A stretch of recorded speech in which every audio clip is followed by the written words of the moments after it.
What did we just witness at the Etihad? For large stretches of the match, it looked like City would finally be walking away with a win, but another late implosion sees Amorim's Reds walk away with all 3 points. There's no time to waste, so let's see what crazy changes Pep made to City's tactics in possession. You would think the recent poor results would see Pep becoming more cautious, but when backed into a corner, Pep's approach was to take even more risks and become even more aggressive in possession. We've become accustomed to Guardiola's 3-4-3 in possession this season, using either a box or a diamond midfield, with 2 inverted fullbacks. But Pep heavily changed his tactics in this match, taking a few pointers from his old tactical approaches. When City were in possession, they were in a back 2, something we rarely see from Pep, with his left back, Matheus Nunes, operating in this left-sided zone as a more traditional midfielder, while Kyle Walker tucked right in as the second centre-back alongside Ruben Diaz, while Josko Gvardiol pushed up into the midfield, either as a single pivot when Gundogan was higher up, or a double pivot if the German was assisting in the build-up.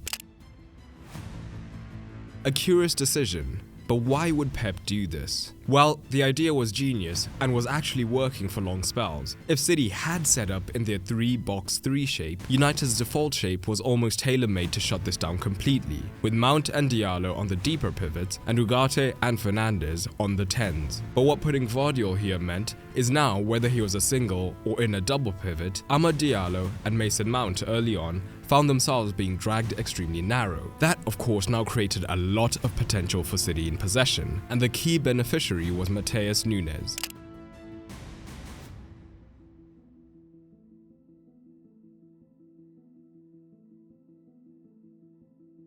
Nunes' role wasn't necessarily as a quote-unquote traditional inverted fullback, and instead, he was tasked with roaming the left side to find space to receive the ball, whether that was higher up the pitch or more in the left-back zone, which he did throughout the 90, ending with the second most touches on the pitch. And here's the key. Getting Nunes on the ball was merely a means to an end, with the main goal being to draw markers towards him, whether it was trying to draw the right centre-back towards him, creating potential room for a runner like Foden or Haaland,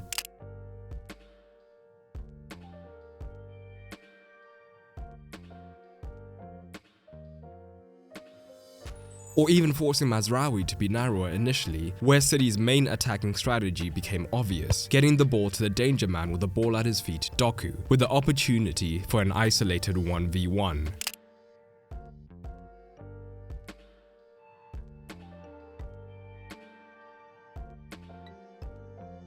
And this was remarkably effective at times, with Doku isolating Mazraoui and looking to take him on, with 11 attempted dribbles. The Moroccan was pretty resolute defensively, but it's hard to keep Doku completely quiet, so we did see him get into good crossing positions on the byline. But as we often see, on his weak foot, the final pass at times was often not quite there. But it wasn't just the left-hand side that had potential for Manchester City, as down the right, from early on, De Bruyne was already sniffing out space. Where Foden tended to be a lot more narrow and remain central, De Bruyne was looking to drift to the right, and that was because of United's extremely narrow defensive shape. When United were more passive in the press, this wasn't too dangerous, as we saw Fernandes happy to come across and cover without too much trouble.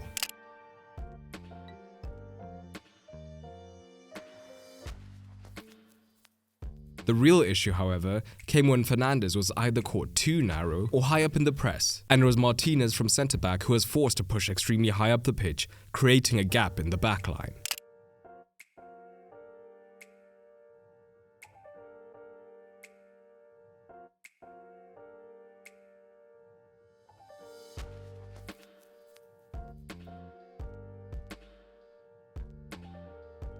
But the problem for City was it was Bernardo Silva at right wing, who has a lot of good traits, but a burst of pace is not one of them, meaning he would never be able to take advantage of the space vacated, particularly against someone as quick as Dalot. So United were confident in committing Martinez, and they knew that the defense would have it under control. But this shape overall gave Pep the opportunity to lean into the stereotypical part of his tactics, which was at times being able to increase the central overload. Whereas the box or the diamond only allow a 4-man midfield, at times when Nunes pushed higher or tucked in, City had a midfield 5 against United's 4, meaning on rarer occasions, with so many men in close proximity, at times we saw shades of combination play with quick passes from City. However, they were never quite able to string it into high-quality opportunities, with City having hardly any quality open play opportunities. But this City shape also had glaring weaknesses. The transition is something that City have been struggling with all season anyway, so having one less body in defense when Guardiola was in the midfield did not help matters at all. The only saving grace was the pacey Ahmad was often defending narrow or tracking back, meaning he wasn't perfectly positioned to take advantage. But as the game wore on and United were behind, he was willing to take more risks, staying higher up the pitch, ready to run in behind and take advantage of that room.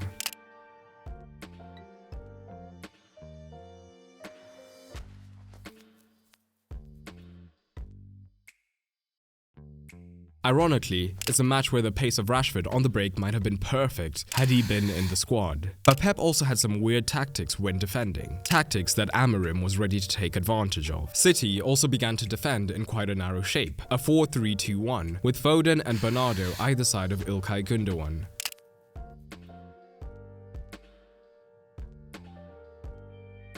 Pep must have noticed how many sides of late have had outstanding success when forcing United to play wide, because their wingbacks are not really dangerous in the attacking zones. City's shape meant that Doku and De Bruyne would initially cover the central route, meaning Maguire or Onana's first passes would often be into a wide centre-back. This would then be the trigger for the men behind Haaland to press the wider centre-backs, keeping the pivot in their cover shadow to force the pass into the wing-back. Foden and Bernardo had quite high-mileage defensive role, because rather than having their full-back pressing United's wing-back, which would have left them vulnerable defensively, Pep wanted his midfielder to move wide to apply the pressure, so that United were now trapped wide, with good defensive coverage behind them.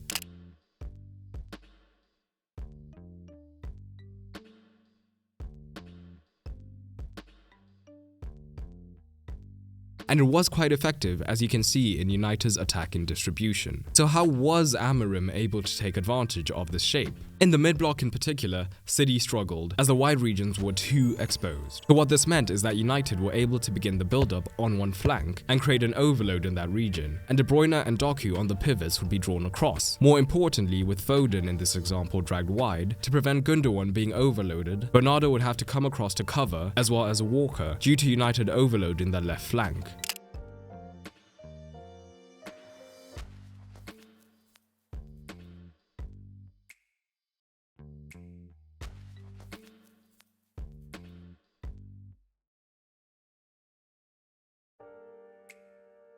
So subsequently, United would be able to routinely find switches to the far side, who could then drive into attacking positions or find a man making an underlapping run. And in fact, the wing-backs and the wide centre-backs for United had some of the highest number of touches for the team. But more so than just direct attacking opportunities from switches, the constant shifting for these four men meant that they began to visibly wear as the match went on, creating more and more room on the flanks for United to attack, and eventually Doku and De Bruyne had to come off. So was this the tactical innovation that led to United's win? Well, not really. It was another case of City shooting themselves in the foot when it seemed like they had the game secured. First through Nunez's terrible back pass and somehow even worse tackle, and 2 minutes later Ederson being caught in no man's land and Guardiola being unable to clear the shot, which was not the quickest, meaning Amorim secures a massive win. Overall, for the managerial score, I thought Pep's strategy, despite being high risk, was for the most part paying off. And it was just undone by some horrific play, meaning he earns a 5, while Amorim wasn't far off, meaning he earns a 4.5. But I'm always curious to read your scores, so drop yours down below. And this Wednesday, I'm coming out with a very special edition of the newsletter, so sign up through the link down below. It's absolutely free, as always.